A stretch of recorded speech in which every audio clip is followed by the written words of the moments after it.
Hey, welcome everybody to the Crappy Childhood Fairy live stream of January 28th, 2021. If you can hear me, please say hello in the chat window. And Harry is here. He's moderating and taking questions, and he'll be feeding your questions to me. So, how's it going, Harry? Can you hear me good on the microphone? The good microphone? All right, great. All right. I'm seeing a very quiet chat window right now. So, I want to just take a minute to say today I am about to get 100,000 YouTube subscribers. That's you guys. And I just sent an email to people on my email list and said, "Hey, come on over because we're like 370 people away from hitting the 100,000 mark." And while 100,000 is just a number, it's a milestone number, not just because it's round and has a lot of zeros, but because YouTube sends you a silver plaque that I plan to post right here when it comes in a few weeks, and you get some like special support there, and so it's very exciting. So anyway, if you're on this call, you probably already subscribed. So we'll see what happens. But I'm going to invite people to keep an eye on the subscriber count and tell me if it happens. It might not. We're going to be here for an hour. Let's see what happens. And, we'll see. And if it doesn't happen, it'll happen later. It'll probably happen tonight if nothing special happens. You can't see me? Oh, really? Okay. So Harry is saying he can't see me. Can you guys see me? Can you guys in the chat roll, could you chat me and just say whether you can see me right now?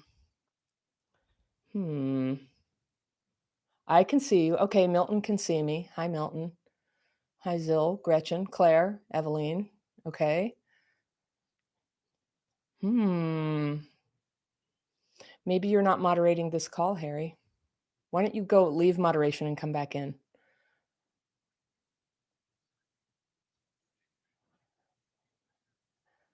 Oh, okay. A whole bunch of people are coming in right now. Okay. Well, Harry, I'm going to have to leave you to sort that out a little bit, okay?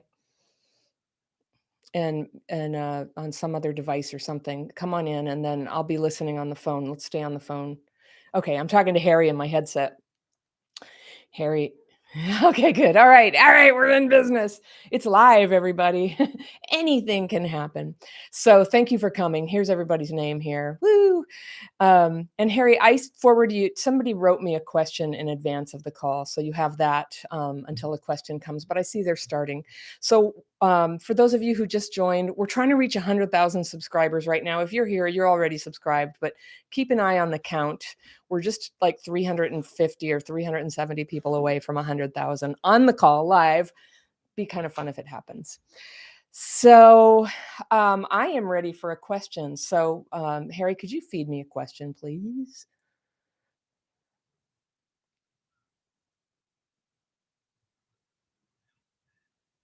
Zill says,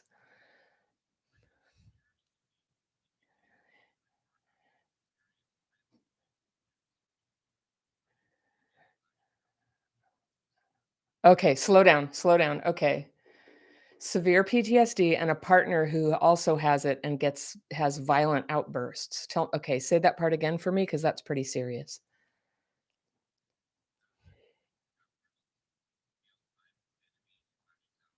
Hmm.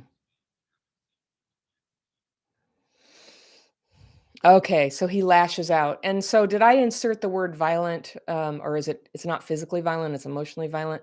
Zill, if you could clarify that for me, that would be great. And I think there's a little delay between when you type it and when I see it, but I'm keeping my eye on that. So my hat is off to all of you with CPTSD who emotionally. Okay, all right, good to know. Thank you. I got that. Yes, all right. So being with a person with CPTSD is not always a cakewalk, and those of us who have it have to acknowledge that. And two people with CPTSD can really like escalate each other quite a lot. And it's been my observation that sometimes one person has it, one person doesn't really have it. But after a number of fights, the person who didn't have it now kind of starts adopting the traits, and an argument can escalate really fast to something that dysregulates both people. So I do have a video on YouTube, and it's called If Your CPTSD is Harming Your Relationship. And What it's about is, first of all, what I just wanna make clear is just having CPTSD is not an excuse to act abusive, not for them, not for us.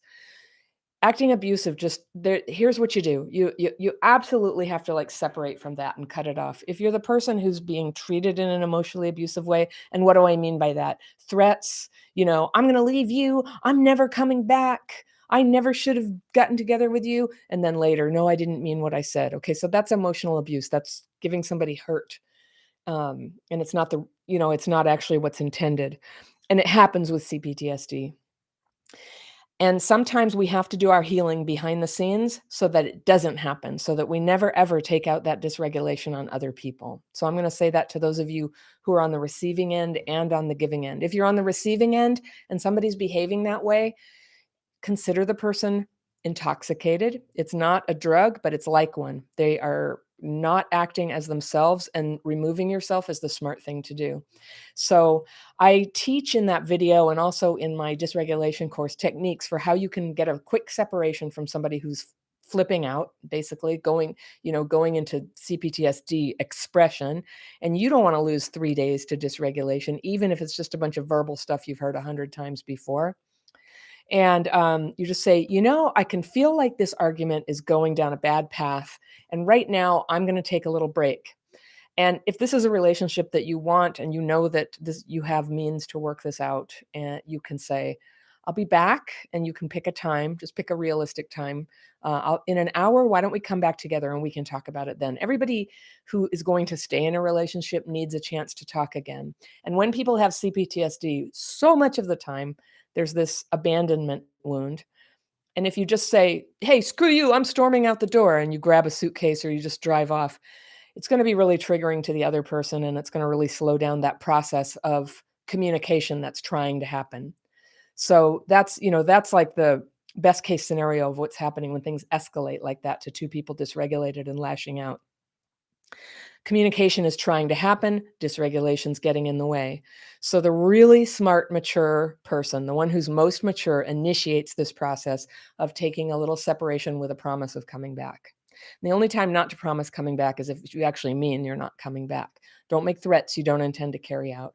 And even if you're married to somebody and you're getting divorced, you will eventually talk about it. So you can promise that, but refrain from saying hurtful things just to try to get your point across, because that's what escalation can be like, where you don't feel heard, so you just start saying it more and more intensely, and then it just escalates over here. And it's terribly expensive for a person to get dysregulated, let alone two people to get dysregulated. And by expensive, I mean you can lose days of the ability to wake up and go to work on time and focus and read and take care of your children and all of that. So you don't want to do that. There's no sense in having an argument while dysregulated. You can, if it's important, you can come back when you're regulated. Okay. And if it ever escalates to physical abuse, the normal rules of physical abuse apply. That is not a good situation. It's time to remove yourself. And the nature of CPTSD, if somebody's got it so bad that they can't control physical actions like that, as a rule, you can assume it's just going to get worse and worse, because acting out on your CPTSD and dysregulation is more dysregulating. It causes dysregulation. It's caused by dysregulation. It causes dysregulation. So if you're the smart, capable person, whoever's most able to do that, you initiate this, you make a separation, you stop the escalation at all costs, you talk later. Okay. So hopefully that answers that one. We started with one of the heavier things, but I hope that helps. All right. What else have we got today? Harry, could you read me the next question?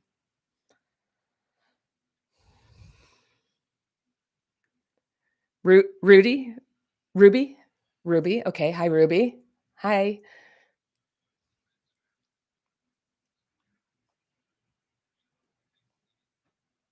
Ah, here, just give me little bits at a time so I can read it out loud. Hold on. Go back. Okay. Read me the first part. What's the best strategy to recover from severe dysregulation or severe isolation when you've been isolating for a long time? Who's doing that, right? And it's hard to explain to new friends. Well, here's one little perk, is that everybody's been more isolated than they would normally be right now. And one of these days, in different at different times in different countries, we're gonna start having the option to start coming back out of our little caves. And I think this is gonna be really interesting for CPTSD people. There's gonna be happy things and hard things. I think it's gonna be triggering at times, and it's gonna be surprisingly nutritious.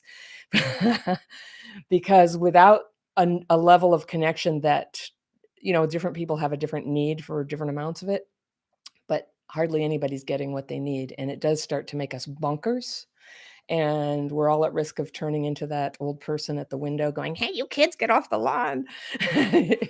Just like the weird person of the neighborhood. We have so many in my neighborhood, and I'm always like, "Okay, I gotta stay with my daily practice and just try to stay connected with people." But that's really the trick, isn't it? People are so triggering. People, they're triggering, and it's like a muscle, the muscle of being able to stay fairly regulated when you're having chit chat with people or going and buying milk at the grocery store or what going to work at a workplace where there's lots of other people or customers. Oh my gosh. So some of us have been working all along. Some people have been like furloughed or unable, out of work. And as we start doing those things, what I'm going to encourage you to do is titration. And if you don't know that word, it comes from medicine, and it means a little at a time. So there was a time when, I had to get, an IV with a bunch of minerals in it because I had had a horrible injury and lost blood, and they needed to give me a bunch of minerals, copper and magnesium and all this stuff. And boy, if they put that in so fast, you wouldn't believe how much it hurts to have a whole bunch of copper stuck into your arm at the same time. So they titrate. They put in a little bit, then you sort of adjust to it, and then they put in a little more and you adjust to it. And you can do that with all kinds of allergens, maybe. You titrate it, you kind of do a little bit and see how you do. And if that's okay, a little more, a little more. But if you think you might have a peanut allergy, you just don't eat like 100 peanuts, right? You just take a little dust at first. So that's what we do with people. We titrate. And so you make a little contact with people that's a little bit daring for you. Then you come back into your cave. And for those of you who don't yet do the daily practice, you're going to hear it come up a lot today. The daily practice are the two techniques that I teach everybody as a baseline to just sort of help you learn to re-regulate and handle everything that comes up with your CPTSD. And if you can do it twice a day, you start to be robust. You start to have that. It's not literally a muscle, but it's a muscle to deal with things that are a little bit intense for you, like dealing with people. And you get to put all the fears and resentments about people down on paper, have it removed, and then sit and rest in meditation. So that's the titration cycle. Go have an adventure in the world, come back and do your daily practice. Go interact with people, come back and do your daily practice. Go make a scary phone call, come back and do your daily practice. And the nice thing about the daily practice is it not only helps you sort of come back to center, but it helps you get a little bit clearer about like, I probably could have been a little bit more brave in that phone call, or I could have said more, or I'm surprised that person was nice, or that person reacted as if I was being angry. Was I angry? So you get a chance to reflect on what you're doing. And you'll often hear me say that having CPTSD is something like having a developmental delay. There's a form of development and connecting with people and sort of interpreting what's going on with them and reading the signals that sometimes we're a little behind on. And that's how we grow it. We can catch up very fast when we have a way to just keep sort of discharging the stress and confusion of interaction. And the next thing you can add to make that cycle really helpful and grow quickly and mature quickly into your ability to connect with people is to have a buddy in the daily practice. So you're reading to them what you write sometimes and getting their feedback, and they'll go, "No, I don't think you were too intense. I think you handled that well." Or, well, if you feel bad, maybe you want to apologize. And then you can say, "Well, you think I should do it by text or email or in person?" And they'll say, "I think a text is enough." So you get feedback from another person. Because all the stuff that you can figure out by yourself, you already have been doing that all your life. You've been working like triple time trying to figure out people and how you're supposed to act, right? So you get somebody who understands, who does this themselves, not somebody who doesn't do it and who's just going to give you platitudes or, normal person solutions. Somebody who does the daily practice can, you read to them and they can help you sort of interpret what's going on. And if nothing else, they can just say, good work, good work. There's something magical about sharing what your innermost fears and resentments are about what happened today, and just even saying it out loud causes it to lighten up and evaporate quite a lot. So that said, we're not trying to just become like airheads here and just go, "Hey, it's all good." It's not all good. Sometimes we have to set boundaries or take action or try harder or go learn something. And that's where it starts getting good is when we're taking responsibility for changing. So that was a really long answer. But but you had asked about explaining to friends, and I think that it is wise to say that less is more. If people don't themselves have CPTSD, that explaining it too much can be hard for them to understand, and putting it in really simple language and just say something like, "Yeah, I've always been a bit of an introvert," or "Sometimes parties are stressful and I tend to hang back a little bit, so don't worry about me." So, kind of play it down, and don't expect this is kind of a second lesson here, but people ask this a lot, and some of you might be wondering this, but it's like, people are triggering me, why shouldn't I be able to ask them to not do that, not talk like that, not push me like that? And I say, no, I encourage you to just totally own the problem of your dysregulation and your difficulty with people, and don't try to make other people be responsible for it, because A, it doesn't work, and B, it's not fun for them, and C, it's not fun for you. It's just you're just giving away all your power. Other people don't It's true that other people can be triggering, and sometimes they can be outright abusive. So remove yourself from abuse, and learn to calm your triggers, and learn to have more discernment about the kind of people you want to be around, but try not to be controlling of other people. And there are some things, there's a member of our fairy family here who brought this up, and I feel like I keep bringing up this example that she raised, but it's such a good example. But she's not comfortable around people drinking alcohol, and she was asking her friends, "Could you not drink about me?" And they kept drinking around her. And my opinion of that was, well, you've asked them. They know how you feel and they're still doing it. So the boundary is actually to just like not hang out with them, or not hang out with them in situations where they're going to be drinking, and not to give them any grief at all about it, because people are not responsible to keep you from getting triggered. That's kind of my radical point of view. Other people are not responsible for that. And they can't do anything about it anyway. I mean, it's funny because I get emails from people sometimes where they go, "You used a word in your video that triggered me." And I'm like, "Oh my gosh, if I had to not trigger anybody, I would never be on YouTube." And so I've got to be free to express myself. Meanwhile, I try to, be thoughtful, but of course I'm going to trigger every single person here from time to time, and as thoughtful as I might try to be. And at a certain point, I just gotta be me and tell people, well, there's other YouTube channels where people observe that limit. So it's not to be mean or shove people off, but we have to find the balance. And here, I mean, my whole channel is about learning to calm your triggers. So why not use the community as a chance to practice that and learn to do that. Now, that said, sometimes when people say horrible things on the YouTube channel or in our Facebook group or on the live calls that I do with my members, they sometimes I remove them from the community just because they're not able to follow the guideline. And I hate being that. I don't like playing cop, but I like to take responsibility where I need to take responsibility. And so keeping the group civil and reasonably safe is what I do.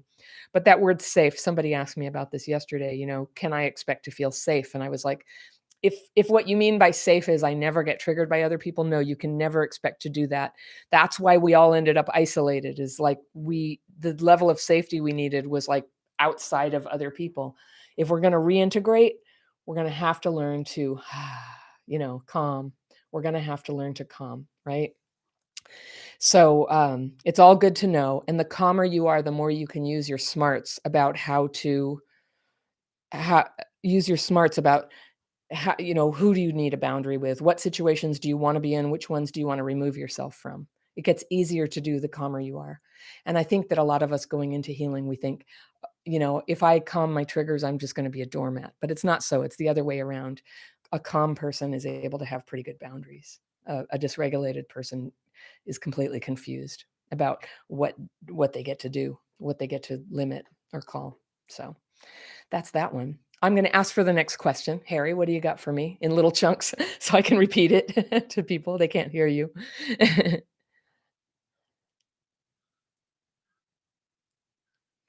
Gerlin asks, NYC girl. Hi, NYC girl asks, in addition to the daily practice,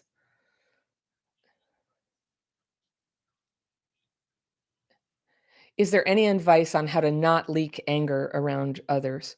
So, well, first, I just have to do it. I have to talk about the daily practice. The daily practice is an emergency valve to get some anger out in the moment, and done twice a day over time. There's just a lot less free floating anger there. Anger becomes an emotion that comes in response to something that is, makes you angry. And that's fine. Anger is an emotion that has a use for you. It crosses over into resentment when you just can't stop thinking about it. Often, when we're in resentment, we don't tend to do effective things about anger. So let's say somebody comes up and steps on my toe on purpose, right? What can I do? I can say, "Hey, don't step on my toe." I can punch them in the nose. I can freak out and start screaming. I can say nothing and pretend it never happened. So my dysregulated stuff tends to do the non-effective things. Oh, I'll just pretend it didn't happen and I'll go into dysregulation, or I'll lash out and get violent. I don't end up hitting people, but I feel like it sometimes when I'm dysregulated, and especially if they hurt me on purpose. I'm just using a random example. So, doing the daily practice twice a day, you start to have this like lucid interpretation of what just happened, and because usually in a thing like that, you're going, "Did they just do that on purpose?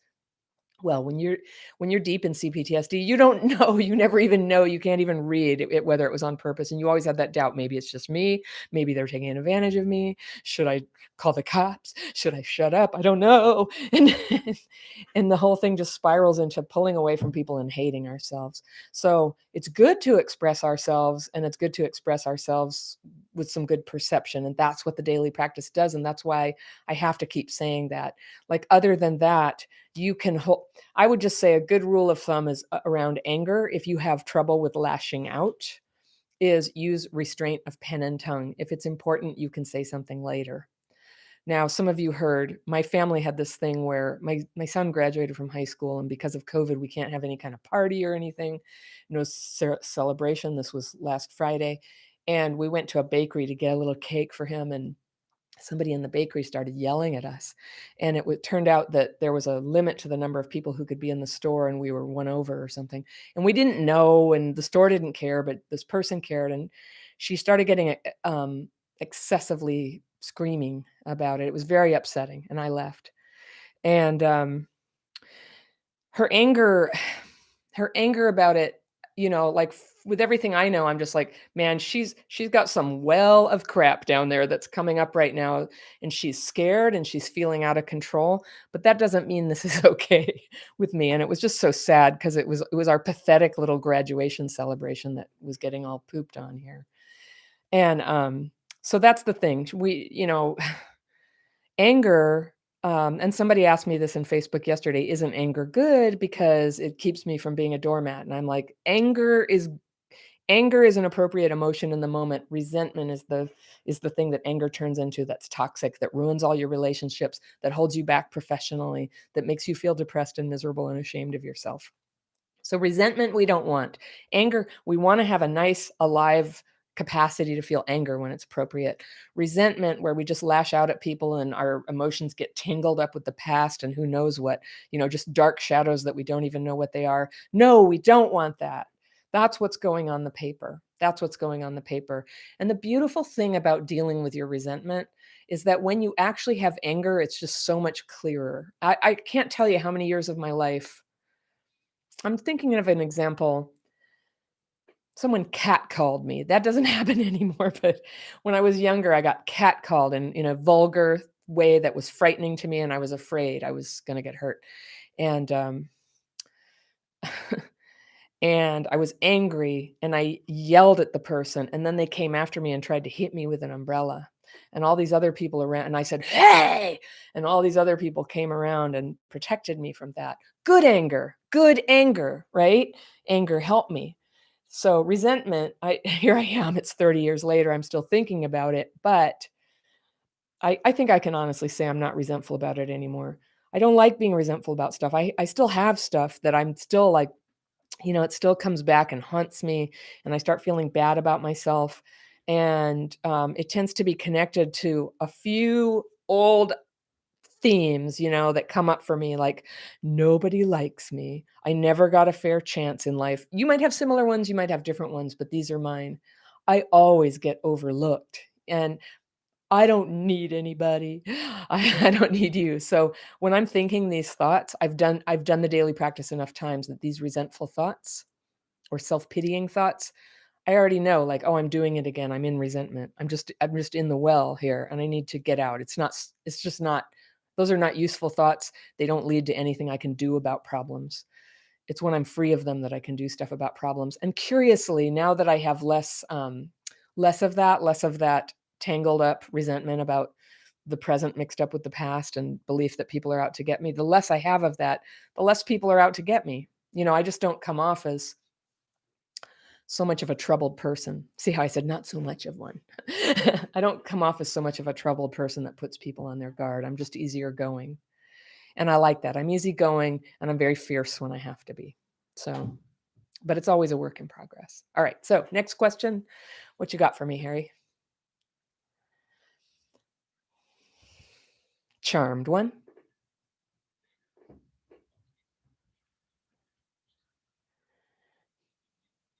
Oh, yeah. Can the workshops be helpful to somebody with adult CPTSD, not CPTSD that comes from childhood trauma? Yes. What there was more to the question? Is there more? Okay. All right, great. That's a good question. Yes, they can. And the more I do this, the less focused I am on what the cause of the trauma was.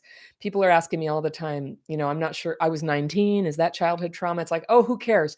If you have symptoms that cause you to relate to my videos, get on in here. I help you with your symptoms. I can't do anything about the past, and neither can you. So we come in here, if you relate to the symptoms, and I talk a lot about dysregulation and confusion about how to do life. And basically, anybody who has spent a lot of time dysregulated is confused about how to do life. And double that if you grew up with parents who were dysfunctional or drunk or completely dishonest about something, fanatics or whatever, then you didn't get the memo on how to do this. And so I've been chipping away at this for a lot of years, and I just keep making videos like, here's how you do it. This is how to go on a date. This is how to do a job interview. This is how to deal with a conflict with your coworkers. This is how to apologize. And it's this is school of life stuff on how to do it, and it's for everybody who relates. It's for everybody who relates. And honestly, when I first started Crappy Childhood Fairy, it was about PTSD, but it was also predominantly about growing up poor. I grew up on welfare, and I just had a lot of like, hard feelings about it when I was young, and a lot of difficulty having a new identity where I felt like that wasn't the first thing anybody noticed about me, which I don't think it is anymore. I don't know if it ever was, but I was very hung up about it. I had a lot of shame about it, and I was very wrapped up in that identity. And so, even if it was, depending on definitions, is growing up poor a trauma? It's not. Actually doesn't have to be. I think most of the world is poor, and with a loving, family around you who helps you interpret reality, being poor it may not be traumatizing, but sometimes being poor in itself is. And the way that my family was poor, rarely was I. There were times in my early childhood when I was hungry because I was abandoned. There was that kind of thing. But I was on welfare, so we had food, we had a roof over our heads, and we weren't even always on welfare. Sometimes my parents worked and could provide for us that way, but there was so much fear and anxiety about money, so much fighting about it, so much doing without, and not having appropriate clothes. I have like some very old content I haven't brought out in a while, but like I didn't have a bra till probably like a year and a half after I needed one, and kids were making fun of me, just like weird stuff like that. That's not really about being poor. It's about being neglected. But at the time I interpreted it as being poor. Or our house was like really, really messy, like hoarders, messy. And I was really ashamed about that. And I used to think it was because I was poor. And now that I've, you know, lived a while and been poor in different ways and been middle class also at other times and met people of all classes, I'm like, that wasn't poverty, that was alcoholism and probably something else too, some mental health problems. So long answer, but I love talking about this stuff. So thank you for that. All right, who's got a question?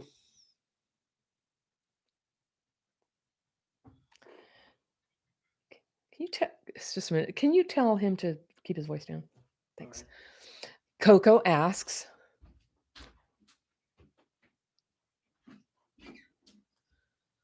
how do you know when talking about trauma and processing it properly versus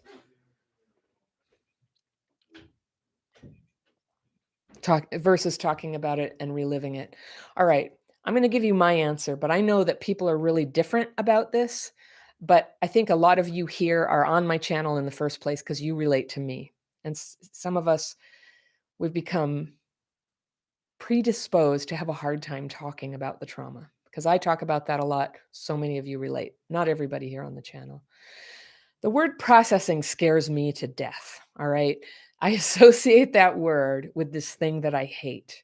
Like in some of the early dating relationships I had, where we would sit and talk about some disagreement for 8 hours straight until I was swollen from crying, completely hysterical, no ability to remember what this argument was about or anything. That's what processing makes me remember.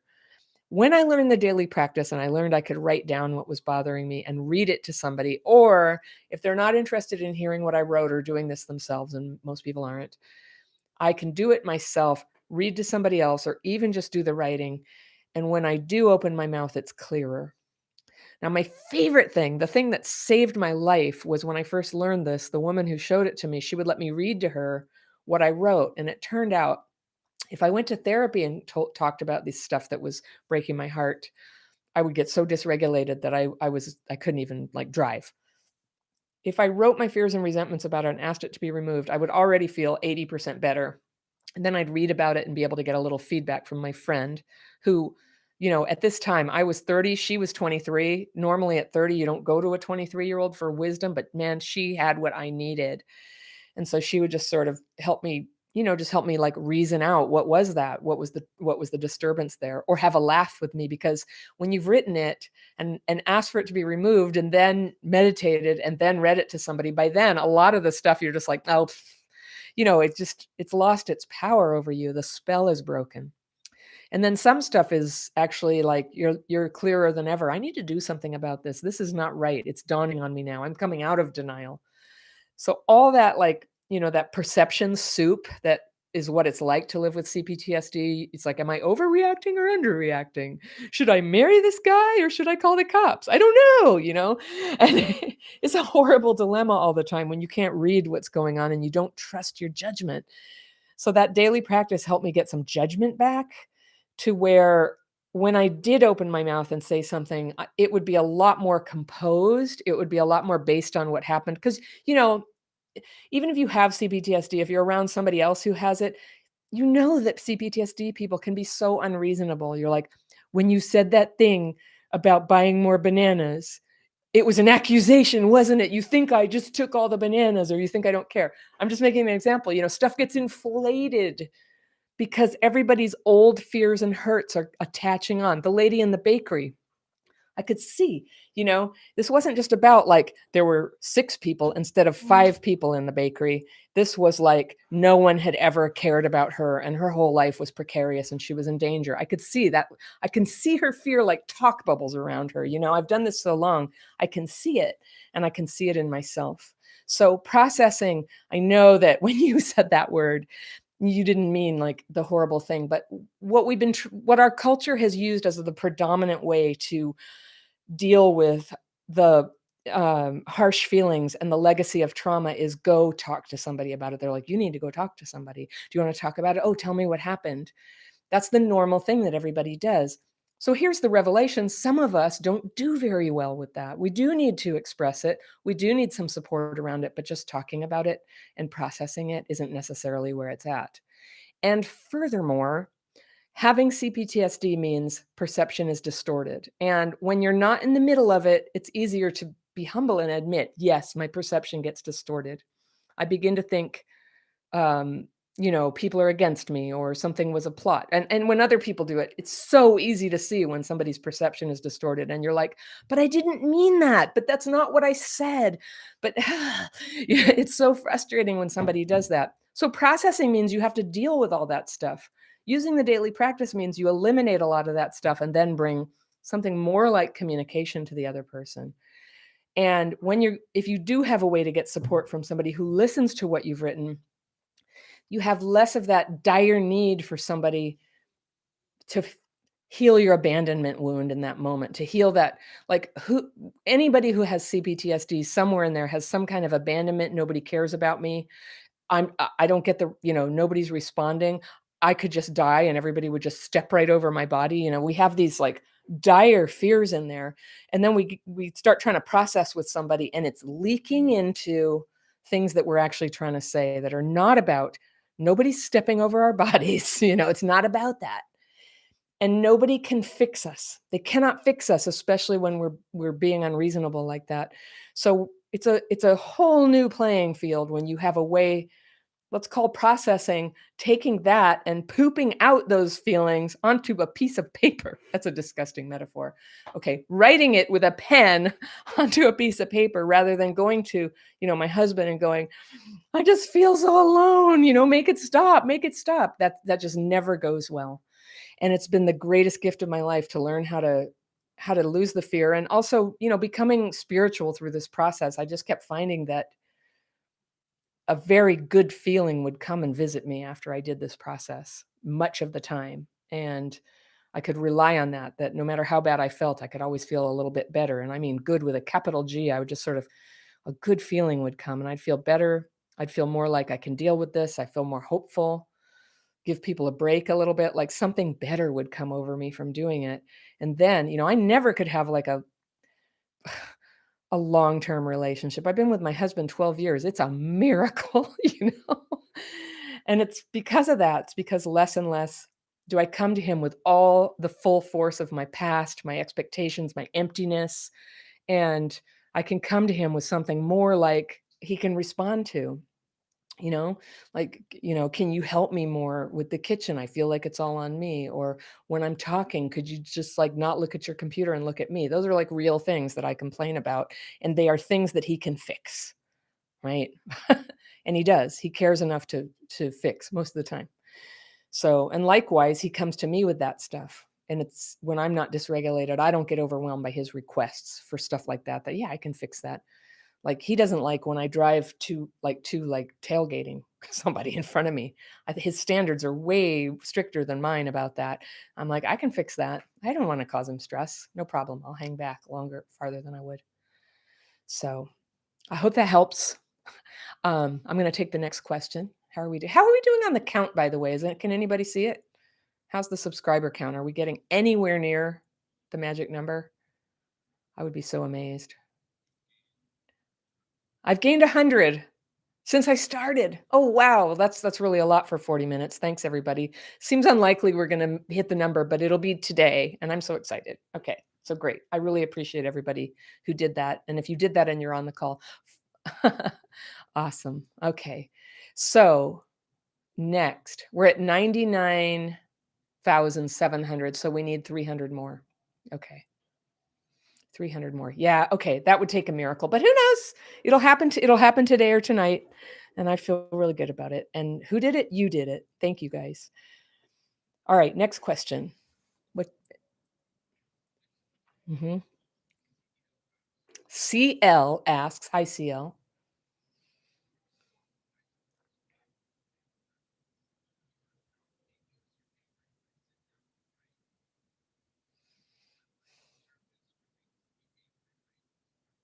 Uh-huh. Okay. So when I'm not angry, I sit down to write fears and resentments, and then my mind searches for something angry to write. Okay, what was the rest of it? and I get stuck in doing it the right way. All right, I have such good news about how easy it can be. You're right. I have fear that I don't have any fears, and fear now, if I don't come up with something, I will fear start searching my mind for fears, and fear make myself feel worse. I use that word fear as shorthand. Fear make myself feel worse, and fear I'm doing it wrong. And that's all you have to do. You just write literally what is bothering you. And so you get off the capital F fears about I'm fearful of intimacy. I have fear, I have fear of, people who have money. I have fear, fear of tight spaces. You don't have to go to the capital F fears. You just literally go to anything that's troubling your mind right now. Call it fear and slap it onto that piece of paper so you can be less troubled by it. And sometimes if you take the trivial, strange stuff that's just free floating right there, you'll get to another layer, but there's no need to go to another layer. What is important is to sit down and do it twice a day. Because twice a day, followed by meditation, you start to get this lift off where you can begin to be an adventurer, a scuba diver in the world of light of people. So you have your oxygen mask, you always have something to go back to. You can go have adventures and misadventures, come back and write. I fear I made a complete fool of myself. Okay, next. Start have your next adventure. You can deal with it or go apologize to people. So you have this freedom. You're not imprisoned by your frailties anymore. You can face what happens at twice a day. And that way, if you make a mistake, you're covered. You will know you made a mistake. And sometimes when people are only writing a few times a week, which is all of us, sometimes it took me 3 years to get regular, but I was doing it 3 times a week and trying to enjoy that freedom that people were telling me about. But really, I was just, you know, I don't know, making mistakes, too many mistakes, doing things in my self-interest, whether or not they hurt other people, and not really having the presence of mind to know it because I wasn't doing it twice a day. Like twice a day, that's what I call liftoff. You start to you can feel it. You can feel what's going on. But the only way to know what that does for you is to try it. One of these days, I'll do a 7-day challenge. It's like, come on, everybody, let's do it twice a day for 7 days and tell each other how it went. And you can see how that goes. And the other thing people ask about all the time, and I'm just going to throw it in, is try not to add anything to it. If there's stuff you like to do, like walking meditation or gratitude lists, those are all outstanding, wonderful things and help many people with trauma, but just put them outside your daily practice. Just when you do the daily practice, to really give it an honest try to see what it does for you, just do it exactly as I wrote it. Every detail of it is there for a reason. So, and if you haven't tried the daily practice, you can find it over on my website. It's on the free tools page, also on the courses page. It's free. I think 23,000 people are in it right now. And once you take it, you get emails and you're invited to live Zoom calls. We write and we meditate together and I take questions. And it's one of my favorite things about life is those calls. I really enjoy them and the people who come to them and the feeling we get together and people from all over the world. Like, when do you get to meditate with people from all over the world? Not all the time. So, all right, what's next?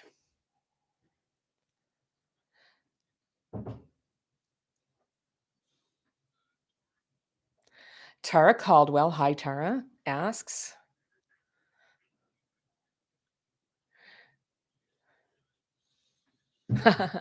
how how long do you recommend doing the daily practice? Just as long as it serves you.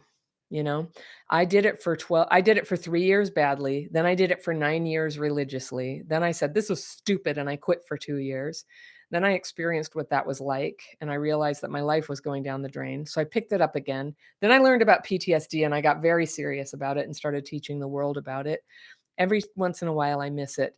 But I really hope that as long as I live, I have the wherewithal to keep going because it really, if I skip it in the evening, right away, I start to have bad dreams, for example. Like I know it does something for me.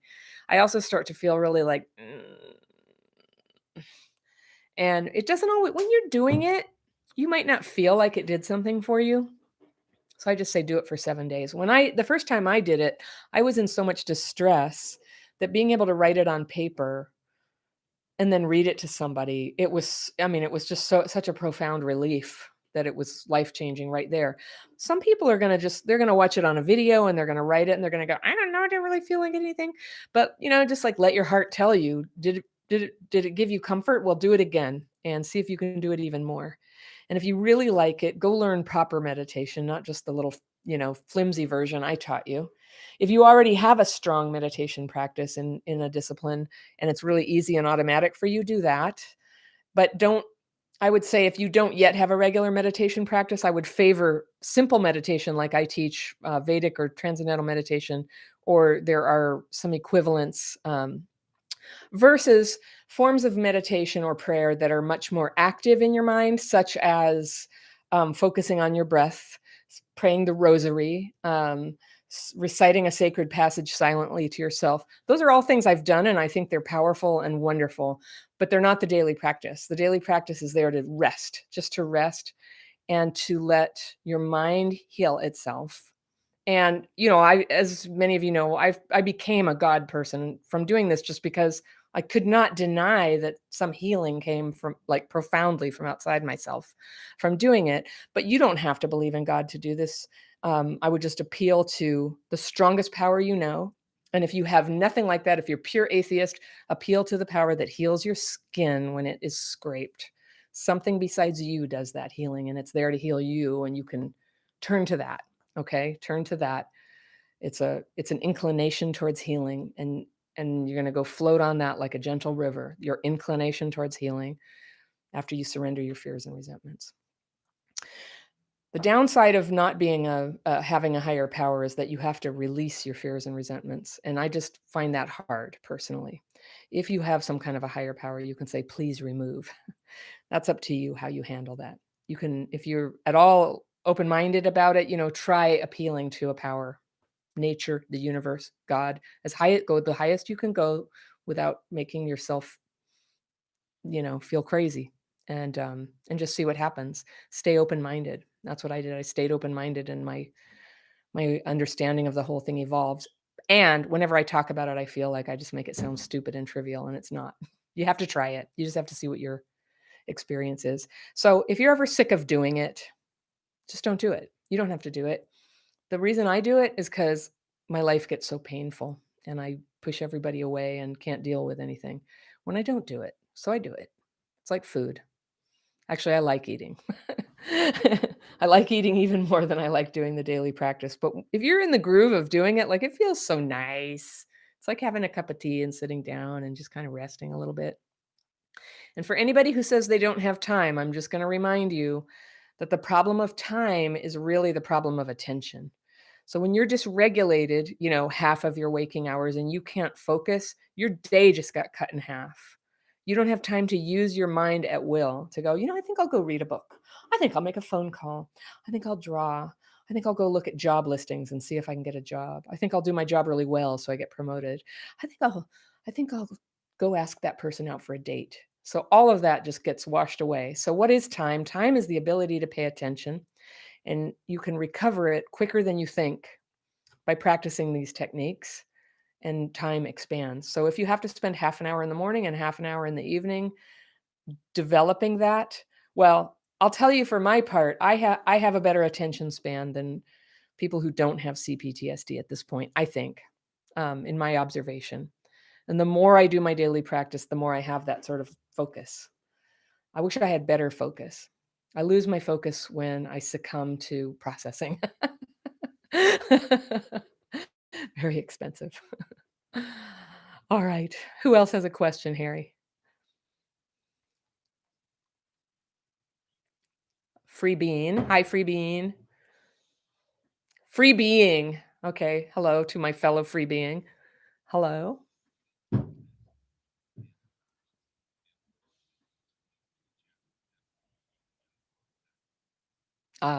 What is the best way to handle narcissistic family members who continue to reach out after you've gone no contact for good?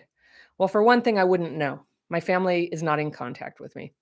And I wish they were. I wish they were. Um, I am one of the people who is never comfortable when we diagnose other people like that. I know that I have CPTSD, although no one's ever diagnosed me. My brother who died, I found some paperwork recently where he was formally diagnosed with NPD, but from what I've read about NPD, what he had was a lot more like heroin addiction. In fact, it was heroin addiction. So I don't know.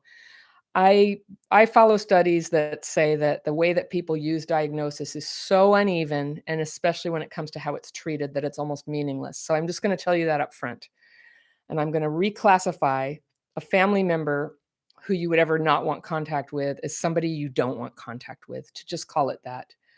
Doesn't matter what you call it. And my mom was a drunk, and that's such a harsh word. She was an alcoholic. She was in and out of rehab a little bit, but didn't really stick with it. It never was really what she wanted. And even that, like, it's demonstrable that she had that. It's a chemical thing that it's not even subjective that she had that. I think she drank like half a gallon of vodka a day plus some wine. It was pretty, there it is. And yet my focusing on her alcoholism is not, it just distracts me from the thing that I need to see, and she's been dead now for 30 years or something. So I feel freer to talk about her, about the problem, and still have love for her. I now have love for her. I was so mad at her while she was alive that I didn't really feel my love, but of course I love her. And talking about her problem with alcohol is such a distraction from the things that I needed to focus on, and this is what I would do differently if I had it to do over again. Because my anger really pushed her away and made it impossible to have a relationship. And her alcoholism also made it impossible to have a relationship and made me really angry. So I'm not saying that everything's my fault, but the thing that I wish I could have seen in the moment was she has something she can't fix. And I suppose somebody with narcissism, maybe from what I hear, they don't necessarily know they think they have it or want to fix it, but they're not going to fix it, right? So when somebody doesn't have something they want to fix, the point is more that I don't like them. I don't want to be around them. I don't want to be around them. And I'm saying all this like about narcissism, and I'm sure it's going to piss off a lot of people on this, but I just think that so often, especially when people are calling people narcissists or alcoholics or whatever, it can be a way. And I'm going to add alcoholism. I spent years in Al-Anon, and I don't now, because for me, their alcoholism is no longer the problem. The problem is here. The problem is my disturbance around people in general. Certainly people who are alcoholic, who I'm related to, people who are in reaction to that. The disturbance is here, and 100% of my energy I want directed at learning to heal my disturbance so I can be lucid, sane, have good boundaries, have contact where I like, and then pull back and have a boundary. Like, all that stuff used to be rocket science, far beyond my ability, and I would just cry and rage. So sometimes I think that when we label people, other people, it makes it really hard for us to see where all the power is. And the only place our power is in ourselves in present time, not in the past, not in other people, and definitely not in other people who are not going to change. So if a person goes no contact, which I can certainly understand, that makes sense. If they've done that and the people continue to reach out and you really don't want it, you get a restraining order, you block them, you do the normal stuff. And other than that, you're talking about a law enforcement question. So, having said that, and I'm just going to go ahead and go here because I talk about this, and there was a time I lost a bunch of subscribers. Watch this. I won't make it to 100 today because 100 of you will unsubscribe, because it really makes you mad that I say this. But a lot of the people who come to me for help are parents whose kids have cut them off. And no matter what they do, they're not going to get a second chance from these kids. And it's terrible. And I would give my right arm to have somebody trying as hard as some of these people who come to me for help are. So when I'm helping somebody whose kids have cut off contact, and that's usually the direction of the no contact, is kids do it to parents. When that's happened, I help the parent look really like consider and use the daily practice to consider and get as honest as they possibly can about looking at what have the kids told them about what the problem is so that they can fully address that. And for every single person alive, that is kind of like, that is a really smart thing to do, even if nobody's cut you off, even if you're the person doing no contact. If you ever even had to go no contact with a parent, oh my gosh. I mean, the pain that must have led to that decision. There's stuff to do. And so the thing about Crappy Childhood Fairy that's different about some of the stuff out there is I'm always telling you guys, okay, fine. I believe you, you wouldn't my childhood was worse than I ever tell you. It was worse than I tell you. And it's not worth me talking about it because A, it just gets me all dysregulated. I tell you enough about it that you know that I understand. And then I bring all the focus back here into the disturbance within. Because where I'm trying to go with my healing is, honestly, I think the relationships with some of my lost family members, I don't think they're ever going to happen. And I'm sad about that, and I can live with it. I have new relationships with people, and I have children who are now entering adulthood, and everything depends on me healing from the terrible stuff that happened so that those patterns don't leak into what I'm doing right now, making me angry, unreasonable, resentful, wacko, demanding, narcissistic, codependent, all those energies that leak in. That's how it happens. And I try humbly not to hold myself above any of the screwed up people in my family, because there but for the grace of God go I. I know what happened to all of them. It was terrible. It's not surprising that the crazy ones are crazy and that the addicted ones are addicted and that the ones who can't deal with people feel that way. It's not surprising. Um, and so I'm going to let everybody else be them and work out their own healing, and I'm going to focus on my own healing. And in some of the cases, I do hope that someday we're connected, but I'm not really counting on it anymore. I used to reach out. I'm not going to anymore. It's or maybe I will. I won't never say never, but mainly I'm going to focus on me. My healing is not about trying to make other people change, and it's not even about just trying to feel better anymore. I came to this practice because I was desperately depressed and unable to hang on to even friends anymore. And I would have been happy if I had just learned to act normal and have a boyfriend. I would have, that's like all I ever asked of it. And you'll often hear me ask, I've had many boyfriends since then and two husbands and a really good husband and two kids. The second husband is my husband now, and I love him. I'm sticking with him. And so my wildest dreams were met long ago, and I started a company, and then I left that company, and I do this now. This is everything I'd ever want in life. I have that. So really my goal now is I just want to, I want to, I'm aware of the power of people who are free of their resentment, and I want to be one of them. You'll hear me call us Jedi sometimes, just because Jedi is a concept all over the world. We know what it is. It doesn't have religious baggage, but we're like knights. We're people who have been through it, and we can reflect that goodness, and we can bring goodness to the world. And the way we bring our goodness into the world is by getting free of the nasty stuff and becoming our real selves. And nobody already has a script of how to be their real selves yet. We learn it by doing it. We learn it by practicing, by going out there and making mistakes, cleaning up our mistakes, trying again, doing something good, and having the joy of like getting it right from time to time and connecting with people. That's where the joy comes. And when we're doing that, every one of you can do something like what I'm doing, but even better as you get free, as you get free. This isn't what I used to do. But I got free enough that I have the pleasure of talking to other people and encouraging them and hearing their stories and being encouraged by you, by this. I mean, I read YouTube comments. I started crying. Somebody told me a story last night on a YouTube comment. And I read it to my husband and I cried, and oh my gosh, I'm so moved by you guys. We are doing this. We're breaking out of this. And yeah, it's going to be a symptom thing forever. We're going to have to take care of it, but that's okay. That's true of anybody who has a difficulty. If you lose a leg in combat, you might have to wear a prosthetic, but you're going to walk, And there's ways that we can work around what was done, and it's a human experience that can deepen us and give us compassion and a capacity to serve the world. I guarantee you will not be fully happy like you need to be. You that vague sense that life is passing you by. Your happiness lies in becoming really yourself and bringing your gifts. And becoming your real self is inclusive of becoming sensitive and considerate and caring and of service to other people.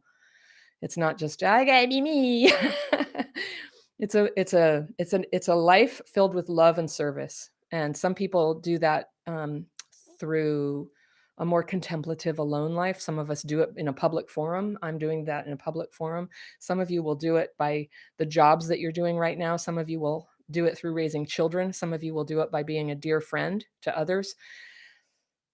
But let it happen. Let it happen. Bring it forth because we need you. The world is so hungry for the gifts that you have, and particularly right now where we've got like scurvy. We're so short on the love that you were, the love and the goodness that we were all meant to bring. So bring it now. So that's what I have to say. With that, I wanted to thank you, and I'm just seeing this beautiful chat roll. It's probably a little behind Karen Moore and Buddy Nair and Trina P and Sherry Russell and Daniel C and Jack Lumen and Ruby Belladonna and Horace the Tapaluccio. I love that name. Oh, and John, is it Lackey or Lackey? I never know how to pronounce it, but I know you well from the group. And Miriam and Nick and Susan, and I just wish I just want to read all your names, but I thank you so much for being here and for being the light of my life and spending this time together. So until the next time, and go over, if you need anything, you can email me at anna@crappychildhoodfairy.com, and come be in our member group, come to a daily practice call. There's something for everybody here. So I hope I see you soon. Bye, everybody.